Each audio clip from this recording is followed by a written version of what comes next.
আসসালামু আলাইকুম। আজকে আমি বানাবো সিঙ্গাড়া। তো সিঙ্গাড়ার জন্য প্রথমে আলুর বেরেস্তাটা করে নিব। এখানে দিয়ে দেব প্রথমে জিরে,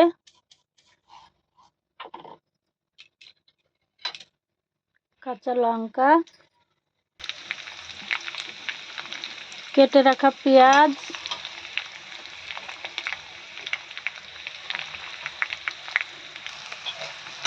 এই দেখুন আমার পেঁয়াজটা লাল লাল হয়ে গেছে।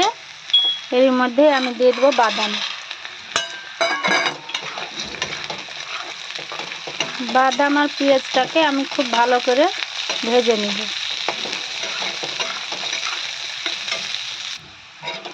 এই দেখুন আমি বাদাম আর পেঁয়াজটা ভেজে নিয়েছি। এবার ঢেলে দেবো আলু। আগে থেকে আমি সিদ্ধ করে রেখে দিয়েছিলাম আলুটাকে।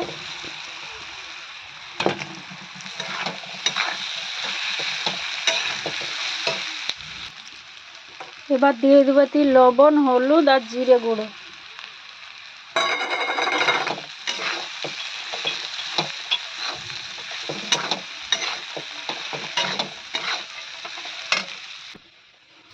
এবার দিয়ে দেবো আমি কিছুটা ভাজা মশলা, গরম মশলা। এখানে আছে জিরে আর এলাচ, লং আর কাঠ মশলা ভেজে গুঁড়ো করে নিয়েছি আমি, সেটা দিয়ে দিই।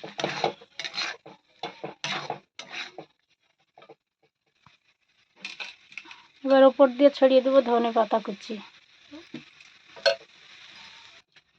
এইখানে আমার আলুটা হয়ে গেছে, এবার আমি নামিয়ে নেব। এই দেখুন আমি এখানে ময়দা নিয়ে নিয়েছি আর কালো জিরে আর জোয়ান আর লবণ, সাদা তেল দিয়ে একটু ভালোভাবে এটাকে আমি মিশিয়ে নিব।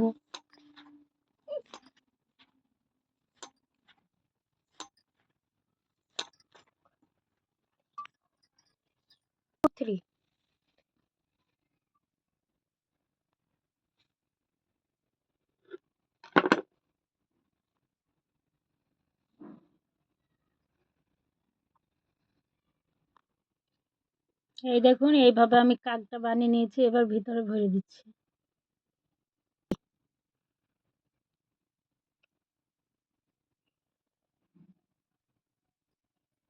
এই দেখুন এইভাবে আমি সব গান বানিয়ে নেব।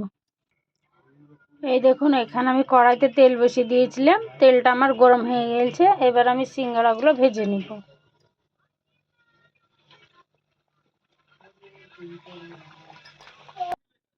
এই দেখুন সব সিঙ্গাড়াগুলো আমি এভাবে ভেজে নিয়েছি। আপনাদের যদি ভালো লাগে জরিনা স্পেশাল ফুডে অবশ্যই একটা লাইক শেয়ার করবেন, প্লিজ প্লিজ প্লিজ।